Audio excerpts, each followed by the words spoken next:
Great. So, again, a very warm and good afternoon, everyone, and a very warm welcome to another exciting episode of the Vibe Live Hexalog. The Vibe, which stands for Women Inspire, Build, and Enhance, is a platform dedicated to fostering women's excellence. It brings together women doctors from diverse specialties to share knowledge, leadership experiences, and personal journeys that inspire growth and collaboration. There are four fundamental pillars that form the Vibe: physical well being, mental health, financial wisdom, and professional excellence. Through various initiatives, the Vibe strives to build a strong community of women professionals who uplift one another and redefine the landscape of healthcare leadership.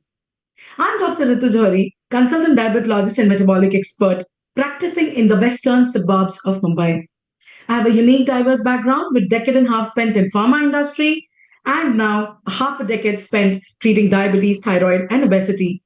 Besides clinical practice, I also contribute to research and medical writing as a co-founder of RFEC, which is a medical marketing agency. But what brings me the most pleasure in sharing is the introduction of this exclusive initiative, The Vibe, as founder of one of its kind platform which targets fostering women excellence. I'm blessed to be complimented by my husband, who's an orthopedic surgeon, and our family feels complete with a teen son and a 3-year-old daughter. With that, let me introduce you to our team, Vibe. Dr. Lotika. Hi, I'm Dr. Lotika Purohit, diabetologist and a lifestyle medicine physician practicing in Colaba since the last 3 decades. I did MBBS from JJ, like our guest today, and thereafter did diabetology from Nair. And besides that, I am partnered by my husband, Dr. Suresh Purohit, who's also part of our Sugar Doctor initiative. I'm a mom to an artist and an entrepreneur. And also, I'm part of the National RSSDI, which is the Research Society for Study of Diabetology in India. So, and also, I'm a co-founder of the Vibe because this gets women together, women physicians together to see to it that we support each other as we enhance and build our lifestyles. Now, I invite Dr. Kavita Rane for her introduction. Hi, thank you, Dr. Latika. Good afternoon, everyone. Good afternoon, ma'am. I'm Dr. Kavita Rane. I have been a diabetologist and obesity specialist for the past 14 years.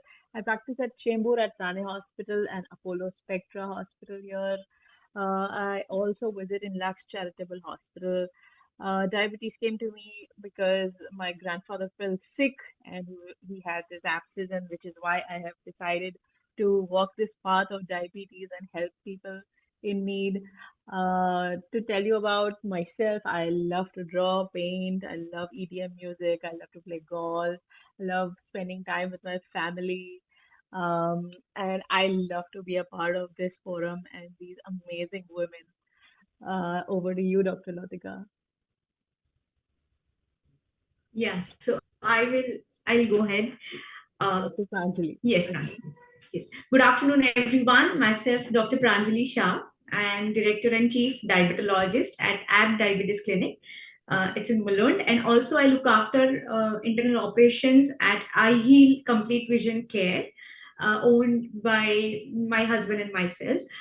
So I love to treat young diabetic patients and help them live longer and stronger. But now I'm also learning to manage, and the hospital, learn to small hospital management skills, and also experimenting AI tools in the field of medicine. But if you don't find me in my clinic, you will see me hiking, doing farming on my weekends, playing with my pets, and spending time with my kids. And I love the conversation what we brings out in our Vibe Live episodes. So thank you so much, ma'am, for being here. And over to you, Dr. Rukia. Hello, ma'am. Hello, everyone. I am Dr. Rukia Surya Sheikh. I'm a diabetes, thyroid, and obesity specialist. I've been practicing in Mulund for a decade and a half. And in these years, I have realized that managing sugar levels is often simpler than managing life levels. So this has brought us all together for Vibe. So about myself, when I'm not in clinic, what I love is to have my workouts. I love playing carom, and also what brings me joy is this great company and wonderful conversations that make you think, that make you laugh, and they make you reflect. Lately, I have also started painting, and that's my way of adding little color and calm to this chaos of daily life. So I'm really excited today to be here with such inspiring women in the field of the women in the field with surgeons to learn, to share, and to grow together. Thank you, ma'am, for being on Vibe. Thank you. Pleasure. And if I can just introduce Yes, myself my way, I'm Dr. Rujuta Mehta. Very metaphorically, I'm the odd man out here today because it's all diabetologists and I'm in a male-dominated world. But it never really felt abnormal to me because I was always a woman of action and I used to really enjoy putting things together. So most people refer to you as a haddi tod. When I used to tell them that no, orthopedics is the science of reconstruction, we are actually haddi jod. Please think about it correctly. And it's just destiny, I think, which put everything in my way, and the universe conspired, and I'm here. That's it. So I think there's going to be a lot more about me, so I'm not going to make this very long. Yeah. Wonderful and so sweet, ma'am. And that was just that I was just about to bring up that as the audience, they may have already seen you, and we've been sharing your flyers, so we've been getting requests, and it is today's episode is truly supra special. As of course, my dear audience, we have a very dynamic speaker, as you have seen. So keep your questions ready and put them in the comment section. We will ask the best ones during the audience ask section. Now, just to say about ma'am, looks can be deceiving, and this one truly personifies this phrase. A woman who's so sweet, you can see it, a woman who's so adorable, so lively, but a woman with a hammer, a woman with grit, a woman with strength, a woman with a purpose. The one who shattered the old school myths and aced the field not only commonly tread by women, which is orthopedics. So, a hexalog with Dr. Rujuta Mehta, I invite all of you to have this honor along with us to hear the woman who displays extreme strength, profound knowledge, and astounding zeal for life. I'll just take quick few minutes to introduce ma'am. Dr. Rujuta Mehta, ma'am, has over 30 years of experience in the field of orthopedics, specializing in pediatric care, treating a wide range of musculoskeletal disorders in children. She completed her MS in Ortho and DNB in Ortho from the Bombay Hospital Institute of Medical Sciences, Mumbai. She's also pursued fellowships in the USA and Japan, enhancing her skills and knowledge in pediatric orthopedic surgery.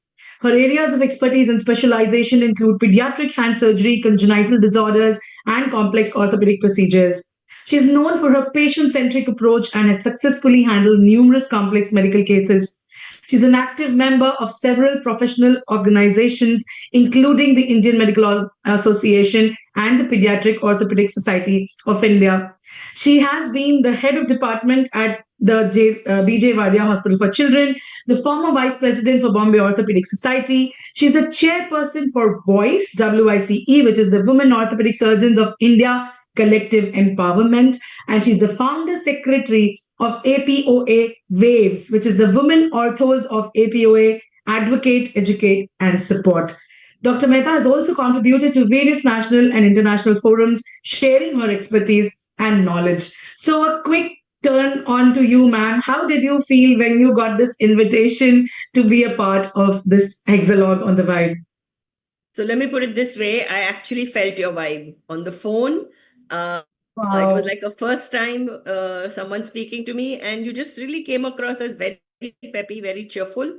And when you said hexalog, I said, oh, that makes it even more comfortable and natural. So I didn't know who all were contributing to it, but I thought this is something I should really do. So I was happy to be part of the vibe. Yeah. Thank you so much, ma'am. Truly elated, honored to have you. Without further ado, I will pass on the baton to Dr. Kavita for the first segment. So, thank you so much, Dr. Ritu. Ma'am, our first segment is the Pathbreaker Journey. A woman choosing orthopedics as a career is not something that would have been easy to explain during the earlier times. Treading paths where no one catered or chartered would have been quite a journey. And that is what this segment will explore. So, as we know, orthopedics has traditionally been viewed as male dominated and physically demanding specialty. What influenced your decision to choose ortho and what gave you the confidence to pursue it? So let's start in the reverse way. The confidence to pursue was always there. To me, I was like, I'm a JJ girl. So I was never like, you can't do this. But yes, orthopedics, when we read it in second MBBS, actually, I was pretty focused on it since second MBBS, but that's the first time we were introduced to a book called Adam and Aplay's textbook of orthopedics. So, unlike what a lot of people thought that some Mr. Adam must have been the reason why she got interested, it was the textbook of Adams, which I was actually interested in. And it dealt with children's orthopedics first. Orthopedics, if you know the word, comes from orthos and pedos, which is the science of deformity correction in children. So that itself was very, very fascinating to me, that you're actually putting something right. You are doing a reconstruction. You are making things all right for people. So that felt like a sense of fulfillment. Second, I was by nature always a very action-oriented person. So whenever I used to go into the orthopedics OT, by the way, we were not allowed. We used to peep in through the window from the general surgery OT because orthopedics used to have implants and whatnot, and we were like second MBBS students. So we were like, shoo, go away. What are you all doing here? So I mean, I would go and keep looking, and it used to feel very precise. So that was the second thing which kind of attracted me, that if you have a fracture and how many holes are you going to make for the screws, the plate, where are you going to put it? It's like geometry. So it felt very creative. And then when you see plaster casts and doing all that, it felt like art also. So science coupled with precision, coupled with art and a purpose of putting things right. So that kind of really sounded that this is, wow, I would really like to do something the rest of my life. And my simple logic was, if you're doing something for the rest of your life which you're liking, then you're enjoying it every day. Then it's no longer a job. It's no longer a big task. And once you've decided that this is what I want to do, this is what I would like to do, then it's automatic that, okay, you have to do whatever it takes then. So, I mean, that part just followed. I've always had this motto in life that if your purpose is right, the means will follow. So that kind one thing led to another. And then second MBBS, I was Dr. Dawar's student in general surgery. And then he went on to become the dean later when I was in internship. And I was again posted in third MBBS in his unit, and again, luck by chance in internship again in his unit. So I would just take time off from them. I would finish my ward work and tell them, so may I go and see an ortho? May I go and attend the emergencies? Because reading a subject is very different from doing it. So I would want to keep on having that practical experience so that I'm not making a wrong choice by the end of it. But the more I indulge in it, I was so sure that in my PG form, and we actually had the first time there was a common pool, and I didn't write any other second choice. All three choices that, like, my batch still calls me at all reunions, ortho, because I was the only one who wrote the same choice of subject in the PG form. And they'd actually thrown it away, thinking that how can there be a girls' form in boys' line? But since Dr. Dawar was by then the dean, in the common pool interview where all the KEM, Sain, Nair, JJ people were sitting together and they were sorting out the forms, he actually got it back. Because he said, no, I know this girl. She's been my PG student. She's really been serious about it. And we were all waiting outside. We didn't know what was going on inside. So universe literally conspired. And then I kind of got the orthopedic seat, which was the last seat which was available at that point. That is amazing, ma'am, which means that your confidence was there to begin with only, that you are so focused that you don't have anything to fall back on, or you didn't need anything to fall back on. Your choice was very Yeah, I was very clear. clear. That is what I want to do. If not this, then nothing else. So, Yeah, that is just amazing focus, ma'am. So, during your training and early years of practice, what challenges shaped your professional growth as an orthopedic surgeon? so firstly, people didn't believe it. The whole of JJ was abuzz with this controversy that there's one girl who's just gone mad. She refuses to put any other choice. She's never going to get anything. Just watch. She'll come back as the CMO. One was disbelief. Second was even when I got into Bombay Hospital, that was the first year they started an MS Ortho in Bombay Hospital. Personally, a lot of my colleagues and even I was a little worried that if I'm getting into a private hospital, how much hands-on will I really get? But when I look back, I think it was a blessing in disguise because I got the best of teachers. I got to see the best of surgeons. I got to learn a great bedside manner. And even though all the boys who were senior to me literally troubled me, I mean, some of them are my best friends now, so I won't take names. But, even the small little things which happen during residency that they'll give you extra workload, they won't let you go home, they'll give you extra calls. Yeah. And they tried their level best to get me out in 6 months. But they didn't know that. I mean, that's just not going to happen. So Yeah, you truly held on to your vision, actually. That's amazing. once you're sure, I mean, I don't think that you should let any such small thing really, focus on the trees, not the woods, is what I used to always believe in. That is amazing. It's far sight, truly far sight. Were there mentors or defining experiences that reaffirmed your decision to stay and build a long-term career in ortho? Any example you would love to share with Yes, us? most certainly. I think the two best mentors that I had in the very first posting of Bombay Hospital was one was my head of department, Dr. C.G. Pradhan, who was a complete lionheart, very, very tough man on the exterior, but an absolute coconut and very soft-hearted and very, very compassionate towards patients at his heart. And the other one was my teacher, Dr. J.C. Tarapurwala, who also had a great love for hand and pediatrics. And even I mean, since I read Adams, pediatric orthopedics used to feel like the absolute ultimate frontier to me. So that really pretty much shaped my thinking, my work ethic, I would say. I think I learned a lot of that from Dr. Pradhan, who wasn't afraid to even admit if there was a complication. And I think that courage stood me in real good stead because Dr. Johari, who is like the topmost pediatric orthopedic surgeon in India, and Dr. Mukund Thatte, who taught me all my congenital hand, brachial plexus. So I think life has really blessed me with very, very good people on my side. So all the difficulties notwithstanding, these were the real gems that I would always cherish as my mentors. Amazing, ma'am.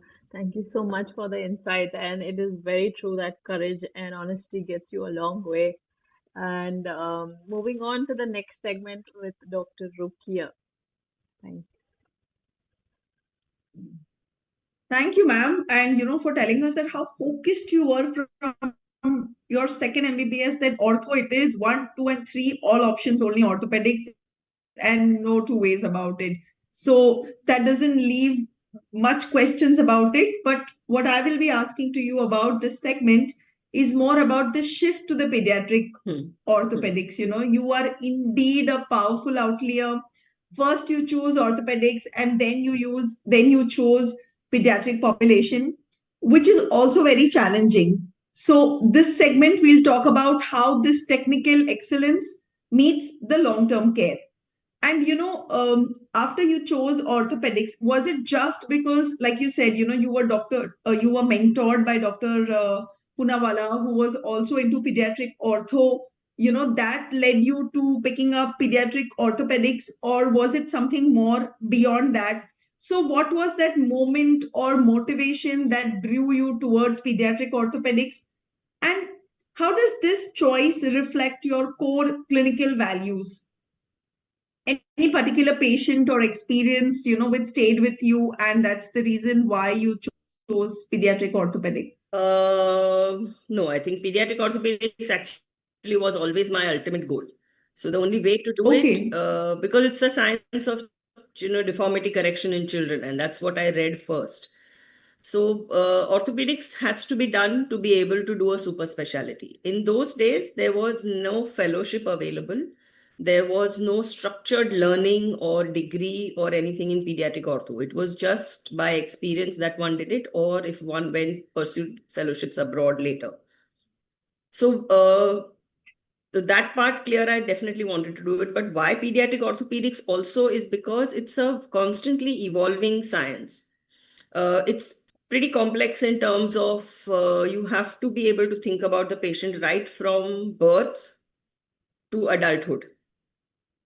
You have to be able to factor in what changes will happen with growth, what will be the long-term consequences, and how much can you achieve at one go. So it's like a very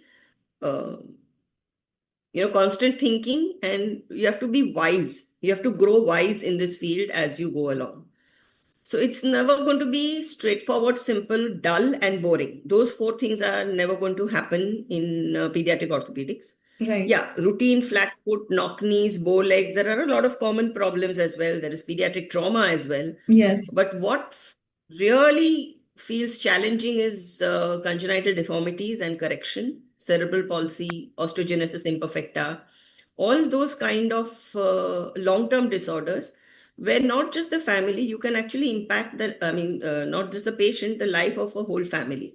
Because those parents who experience that, it really destroys kind of their life. So Absolutely. as a doctor, it's a huge responsibility on your shoulders to make things as much better as possible, if not completely okay.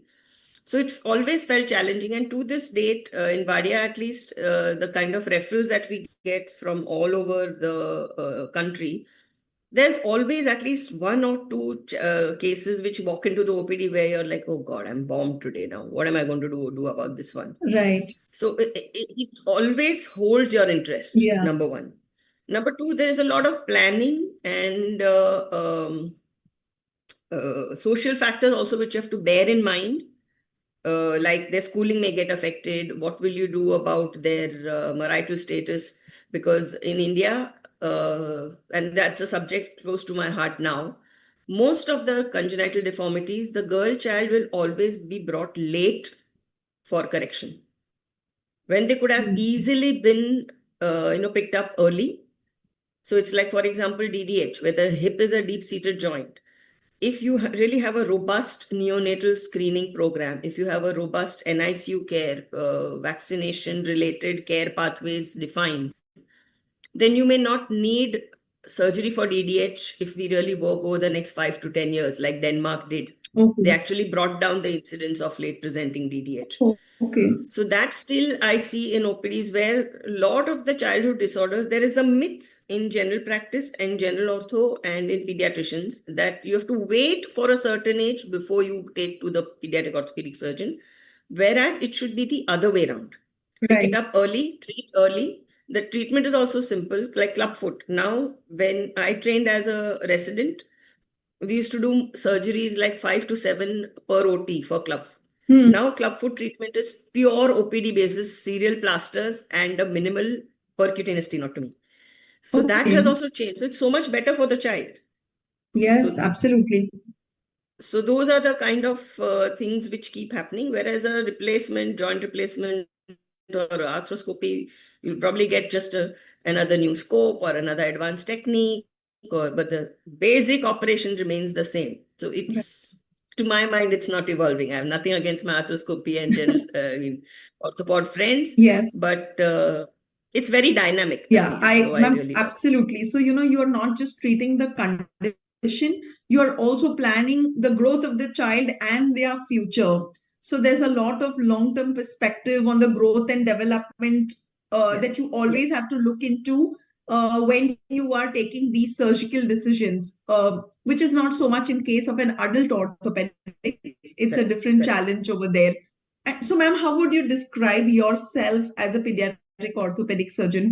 Are you a more conservative surgeon, or are you a more strategic and treat early, treat fast, and aggressive surgeon? I'm not very classically aggressive, but I think I'm aggressive in decision making. I'm not Fantastic. completely conservative either, though JCT used to always tell me as you grow older, you will become. So, what not to touch is a very important decision, and correctly prioritizing the number of times you will intervene, that is also a big complex. But I mean, as a pediatric orthopedic surgeon, I would rate myself or think of myself as someone who kind of likes to have the whole picture before making a decision. But then once a decision is made, there's no going back. So maybe that part is where my aggression has still remained. I have That I understood don't it give in in easily. this last 20 minutes that you are focused, and it's like once I've decided this is it. No going back Yeah, on this is that. it. There's no going back. Ortho. Yeah. So, ma'am, you've trained in different world parts. So you have your training and fellowships in USA and Japan, and you were Yeah. exposed to these very different healthcare systems than what we have in India today over here. So they have not just a different healthcare system. Also, when it comes to pediatric orthopedics, there is a different philosophy of approach that the countries or the people over there approach. Like you said, you want so much that there should be screening and people can do. But frankly, even being a diabetologist, I don't know of any screening orthopedic program except for the few police posting that I had to go and check, whether this man has a flat foot and bow legs and can he run and can I, give him the certificate to join the police. Besides that, I agree completely. The awareness of this is very low. So, what is your one approach or mindset that you consciously try to incorporate in your daily practice that you have learned from these places? And how can that influence the India today? So I think always make it a point, if in private practice, I try and talk to as many people in the family as possible to be involved in the decision making. We like to guide them through why we are thinking a certain thing and proposing a certain surgery or not. So that is, I think, a collective, involved, and responsible decision making is what I like to follow. Okay. Number two, in general, also as a pediatric orthopedic surgeon, I like to advocate the fact that whoever is your immediate core circle of referrals, I think that's where you need to build up a dialogue and you need that team to come on the same page. So like cerebral palsy, osteogenesis imperfecta, spina bifida, then genetic disorder dysplasias. This is always going to involve a multi-speciality approach. Pediatricians, gynecologists, physiotherapists. So you all need to be working together, and sometimes here what we don't have, we have in our healthcare system, we have plenty of choice. So it's very easy to go on doctor shopping. It's very easy to, doctors are available at a phone call away. Whereas abroad, you have to wait for months before you can see a specialist. The financing, the scheduling of surgeries is all pretty much insurance based as compared to a wide variety, and every strata of healthcare is available with the best of care. So even if you have a most complex surgery, you could still get it done at a place like Wadia at very affordable rates with the best of expertise. Or you could go to a multi-speciality private hospital and still get the same care.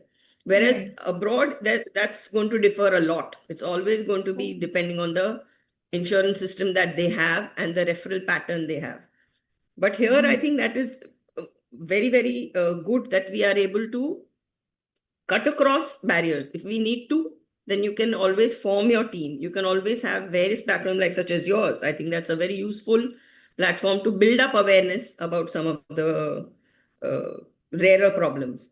Since I'm involved with Pediatric Orthopedic Society of India, during the COVID pandemic, we actually put together a DDH care pathway, and that's published also now in the IAP journals, in the orthopedic journals. So at every vaccination schedule, it's just a 2-minute examination of the child's hip, so that you can pick it up immediately. If there is a problem, you can refer. So every disease can then be, at least the commoner ones, can be through our academic associations. We can form care pathways and have different health systems follow the same. Hmm. So there's lots of work to be done. I think it's not going to be an easy road, but there's still work to be done. Yes, ma'am. Awareness is very important, and it's just the education which is going to go a long way. Thank you so much, ma'am, for this wonderful segment about pediatric orthopedics. And over to you, Dr. Lotika, for the next segment. Thank you, Dr. Rukaya. It's really very nice, Ruchita, to see your progress from how I know you as a student and now to see you in various leadership roles. You have been the head of department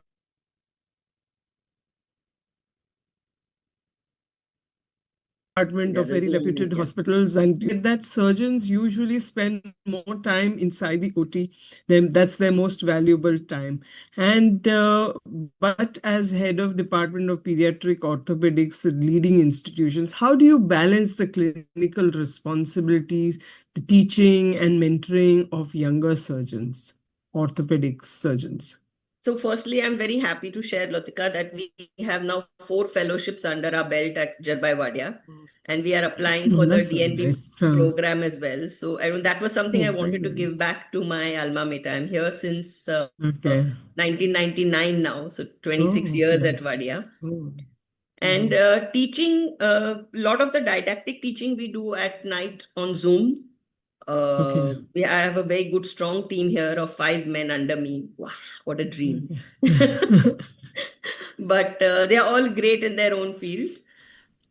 Plus, there's a lot of hands-on teaching that happens during the OPDs and the OT.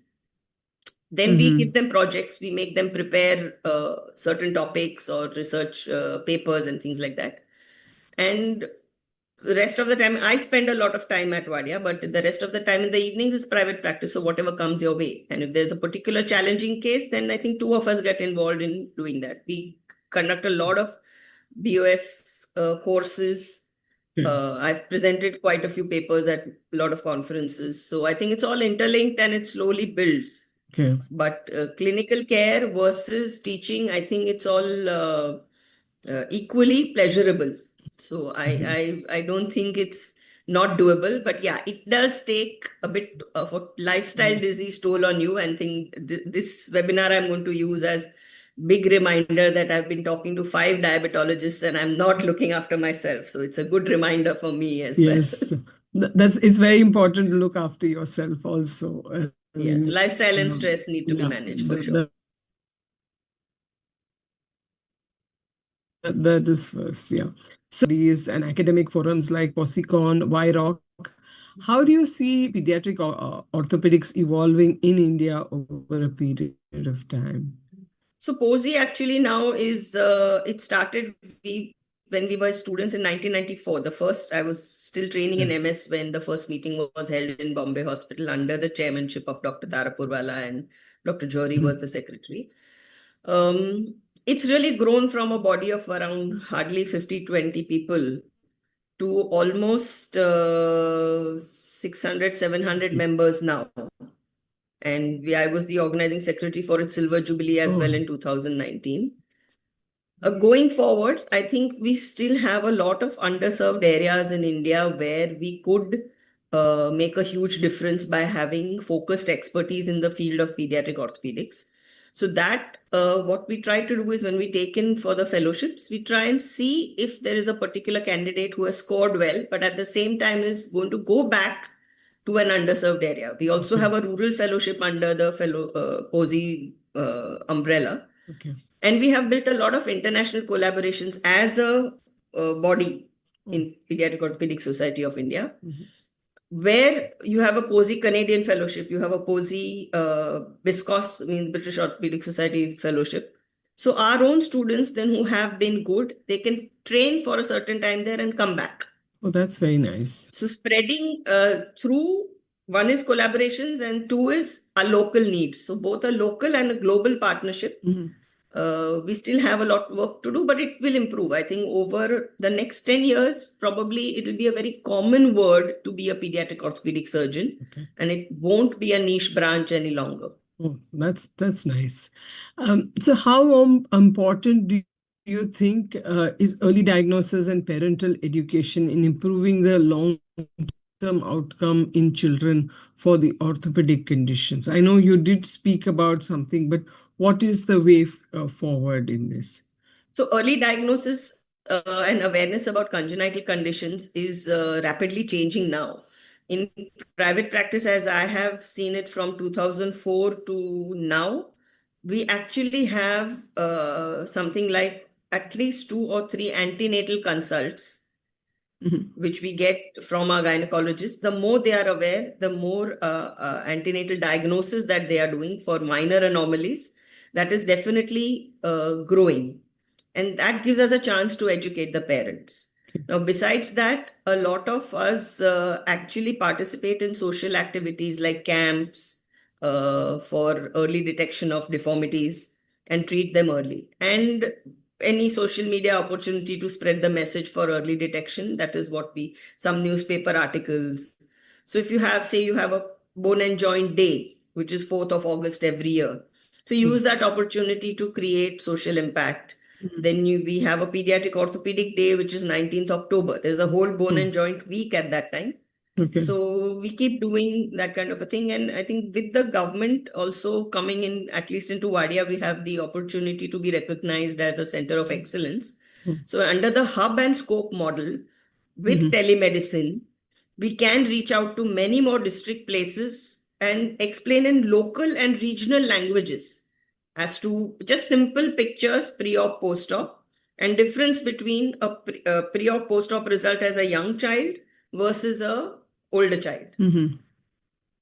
So those things are really changing, but it'll be a slow but steady change is what I would say for the future. Yeah.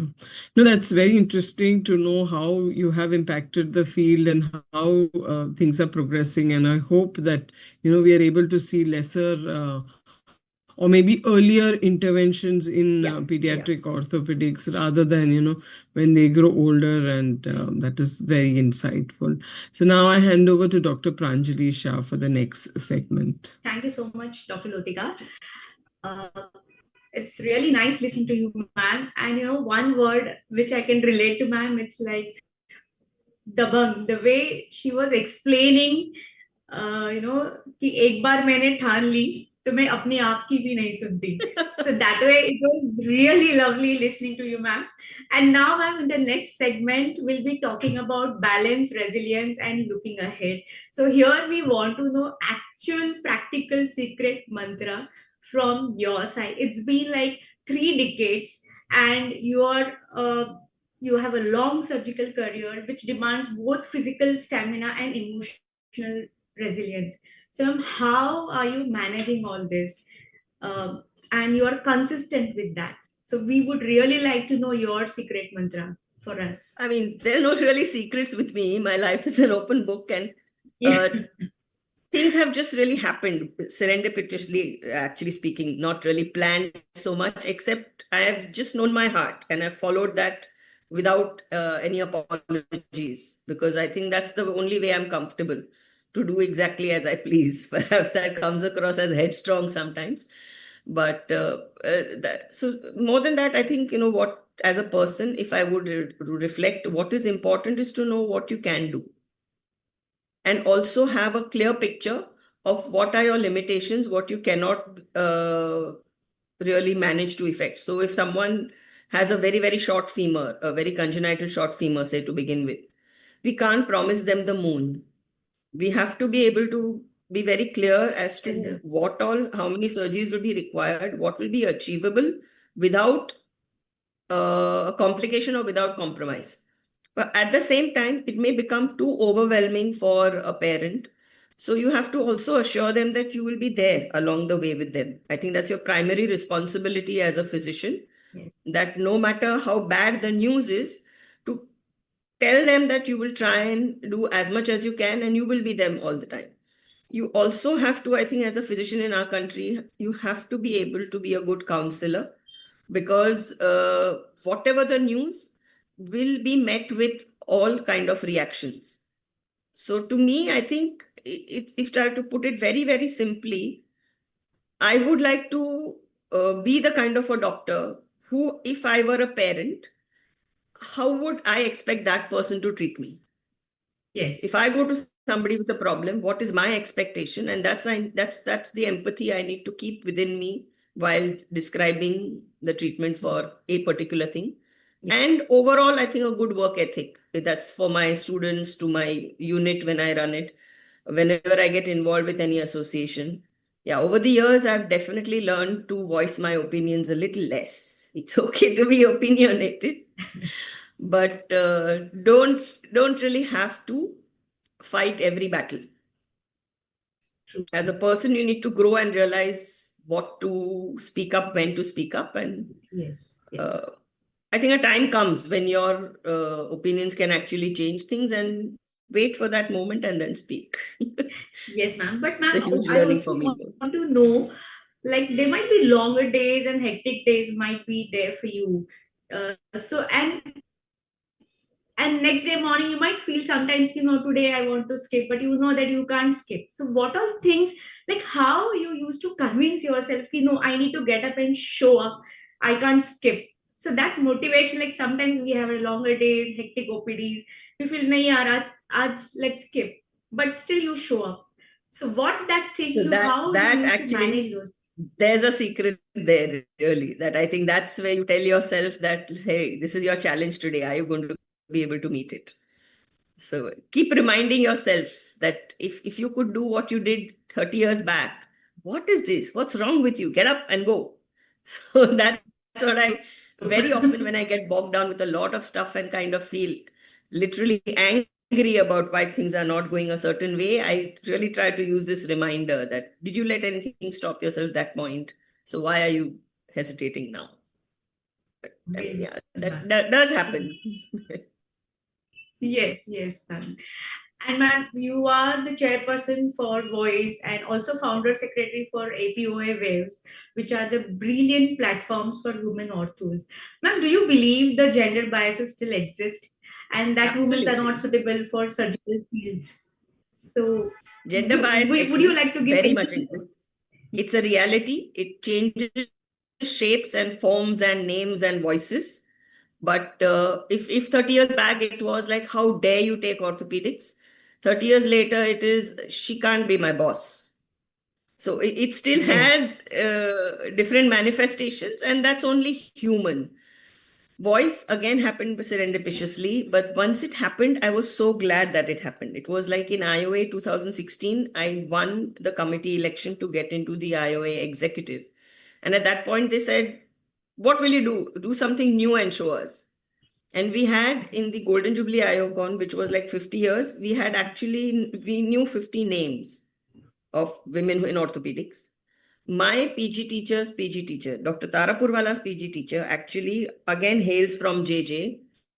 She's no more late Dr. P.K. Mullah Firoz, but she was the one who had laid the foundation for Children's Orthopedic Hospital Haji Ali Okay. in 1930s, 1936 and 1940s. So then we created an award to honor her memory, because she was actually the first lady in India to be in ortho. Oh, wow. Then there were a few here and there, so we kind of collected everyone. Then in 2016, when I became the executive member, we put together Voice, and therefore we called it Women Orthos of India Collective Empowerment. Today, we have 570 members, Wow. but the strength of the Indian Orthopedic Association is 15,000. So we still pretty much are a minority. Then we created a special session in every IOCON for the women. And through that, I discovered such a lot of young, talented girls who now came up. So, and they win that award for in P.K. Mullah Firoz's memory. And the bonding that has created, the support system that it has created, that if ever anybody feels let down or being ostracized or facing a gender discrimination, we are able to help them out and help them cope with it. Because sharing stories, sharing experiences, all that changes their perspective as well. And when they see senior role models who already managed to navigate those challenges and get somewhere, that helps them. Again, during the COVID pandemic, it was just fortitude that someone told me, if you're sharing Voice, why don't you represent in the Asia Pacific? And then I went on to be the founder secretary and then the chair also. So there again, through the different countries, we realized that the experiences are almost the same. no matter how educated the country is, no matter how forward it is, right from Turkey to Australia to Japan to Korea to Abu Dhabi, the stories were almost parallel. So it's like we found a sisterhood. And again, through that, empowering each other, I think the slogan is also lift as we rise. So always get someone up with you, not just yourself. So I enjoyed So now, what that. one message would you like to give for young women doctors who are planning to choose surgical field and especially ortho? So we've run some programs, webinars to encourage them in ortho. So I think the first clarity we need to give them is you need to choose a subject of your interest, which is going to be practical for you. I'm not saying everyone needs to be like me. It's not always heroism, but you need to be practical. You need to be clear, and you need to be also, very real in expecting that every field will have some challenge. You can't say that just orthopedics is going to have a tough life. If you do gynecology, if you do ophthalmology, if you do dermatology, it'll be different challenges, but it's always going to be there. And there's no substitute for hard work and a good work ethic. So those things I would definitely want the girls to don't expect life to be a bed of roses, but earn it, work for it. And if you have a problem, discuss it. Feel free to open up and accept your limitations as well as see what you can do about it. Try to turn an obstacle into an opportunity. If you're really have this kind of an attitude, I think then life cannot stop you, no matter what field you are in. So exactly, yes, ma'am. And thank you so much for your inputs, ma'am. It was lovely talking to you, ma'am. And now over to you, Dr. Ritu, for the next segment. Thank you. Thank you so much, Dr. Pranjali. And I think, ma'am, this 1 hour is going to be so less to speak to you. We are already, I'm sure our audience is also in love with you so much as we are. And, the moment I heard about you, so I was just thinking, and I want to share this. This is out of the syllabus. But as a child, I wanted to be an orthopedic surgeon. And this will come as a shocker to some of the people who know me, because I don't share this out with everyone. But it was my father who said, "Are you crazy? Women don't go to this line. Okay, you want to be a doctor, be a cardiologist, be some, be a MD medicine or something. You can't do this. This is not your job. It's a man's job. You can't go around with a hammer." And I literally suppressed my dream, probably because I didn't know much about it. So I guess, yes, today, and I'm actually getting goosebumps right now. Somehow the world manifested. I ended up marrying an orthopedic surgeon. So I'm really happy that at least I, got to be that. But today I am so proud that if tomorrow my daughter happens to, wake up and say, "Mom, I want to be an orthopedic surgeon," I will have role models to say that, yes, this is doable and you should pursue your dream. There's nothing that can stop you. So trust me, ma'am, it is such an honor to have you speaking this. And when you say that, sharing stories makes it different, I think, yes, that is exactly why we created the Vibe, ma'am. And it really gives us more confidence that what we are doing is right. Because when you start something new, people will always be like, "Oh, what is this going to do? What is this all about? How does it matter?" But I think it does. Any movement that begins with small steps. And I think that is a commonality which I found about you when I was, surveying about you, reading through about you online, when I saw about voice. And I thought that, yes, this is exactly what, you've been already promoting. And probably that is where we really felt very connected with you as well. So quickly, I have two audience questions. One is, would you like to tell us how you thought about founding the APOA Waves? While you have given us a lot of scenarios already, but then quick moment of victory for you when you thought that this should be, something that you should be having. So I had been a young APOA fellow, traveling fellow, long time back. And Yes. I was pretty much involved with a lot of voice activities. And then one of those friends of mine, Dr. Jamal, actually was pretty much in the APOA. So he and some other women from Australia, they kind of discussed that, should we really get a group together? And that's when they said, Yes. can you give us someone from India? So that's how it happened that Wow. got onto the thing. Initially, I was a bit apprehensive. I said, Indian is familiar turf, but APOA is going to be a challenge. But then I think I'm always open to learning something new. So that actually excited me. And then, then I went into APOA full throttle with the waves. So it was fun. Naming that also was like women of APOA, educate, advocate, and support. That was the mnemonic. So I love these small creative things to make, design a Wonderful, logo, ma'am. make the things and things like that.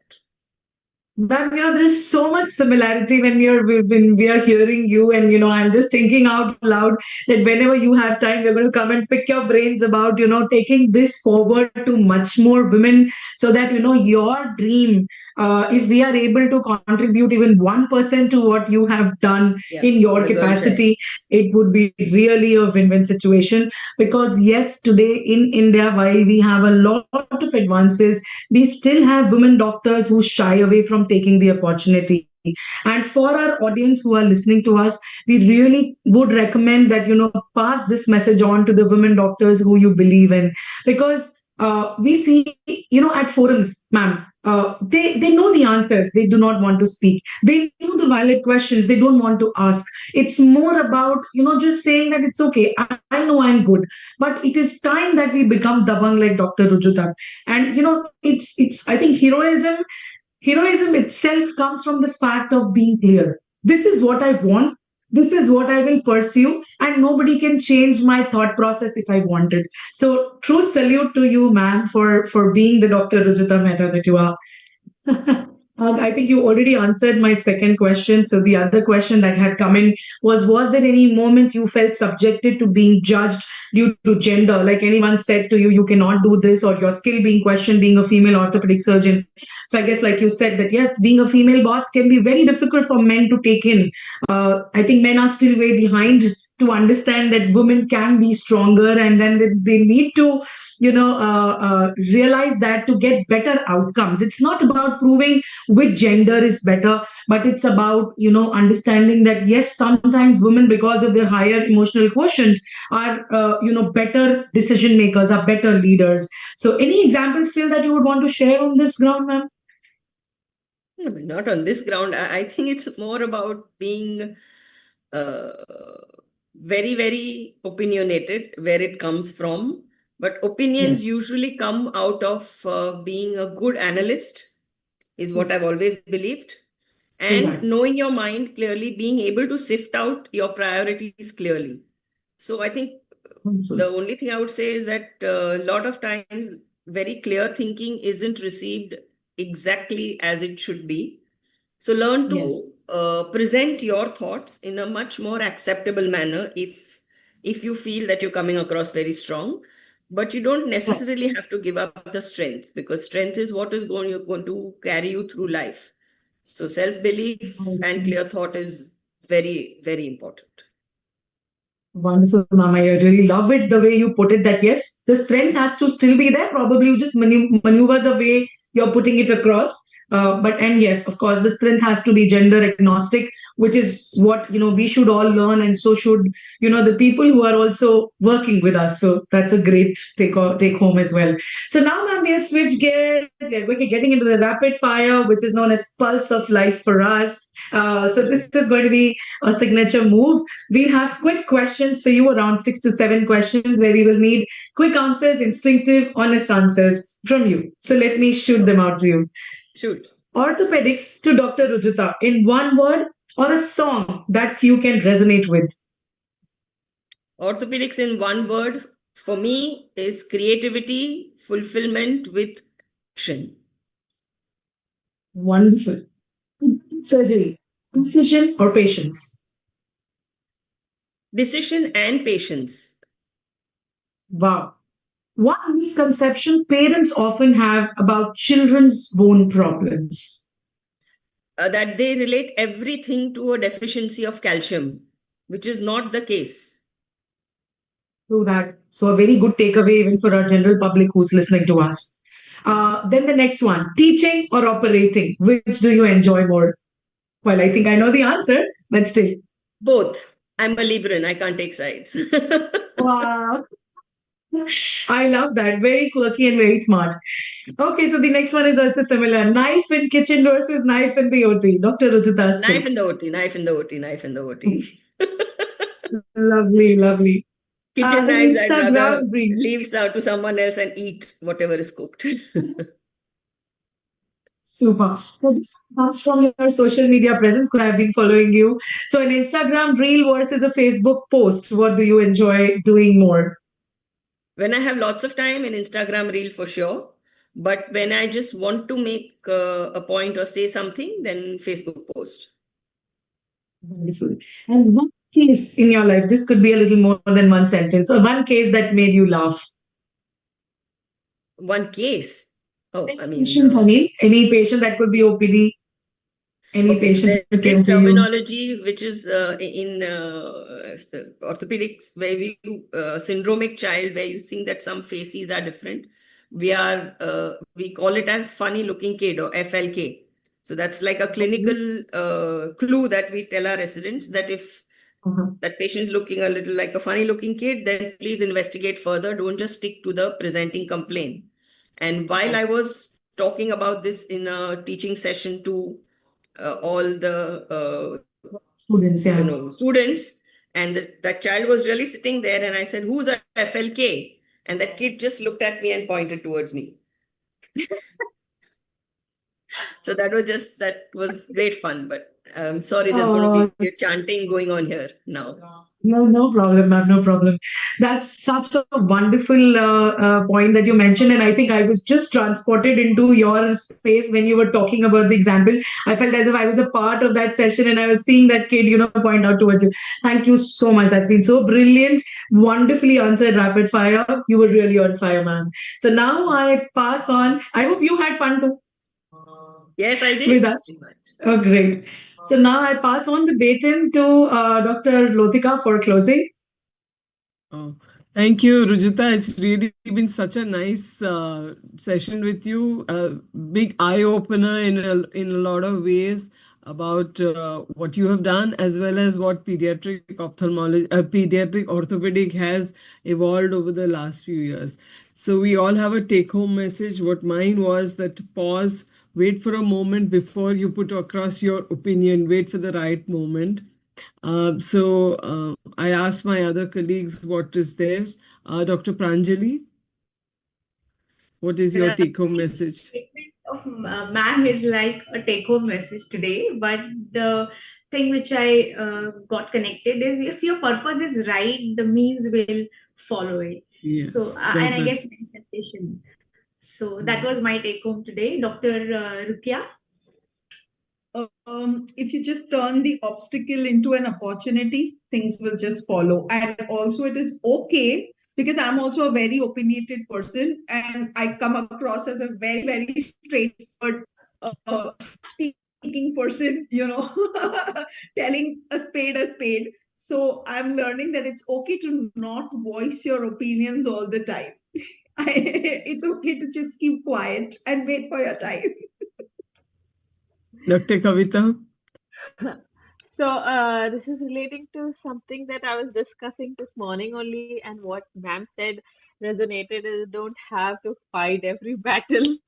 And it is really happening in like real life. I can totally relate. I understand what it means. I understand choose your battles. You don't have to fight every battle. And letting go is also something, even if you're opinionated, even if you want to correct it and like injustice, you can still just hold on. And she also said sharing experiences helps other girls, and I totally, I love that. And then I love what we are doing here as well at Vibe. So over to you. Dr. Ritu? Yes, ma'am, I would say I cannot put it in a sentence of what I got from you, but I think what my take home is that, your entire way, way you have conducted yourself, being a woman who wanted to be an orthopedic surgeon, no matter whatsoever, whoever thought, you stayed focused, you pursued what you thought about, you continued excelling in the areas which you had a passion for. And you also mentioned that, when you have some passion, then it does not look like a work. It does not feel like a burden to you. You feel like contributing even more. So I think these virtues, these attributes, and then, the way the way when you mentioned that I have 5 men working under me, I think that is the feeling which I want to carry home with me today. It makes me really proud that a woman is, there, who is able to lead with such success, both the genders. So thank you so much for that. Thank you. Thank you very much. It's been a real pleasure. So And we now keep up the close good with work. thank you so Thank much. you. So we always close with our signature vibe. So at the count of 3, we say, "Be the vibe." So 1, 2, 3. Be the Be the vibe. Bye. Thank you Thank so you. much, ma'am. Thank you so much, ma'am. you. Thank you. It's great. Thank you. And we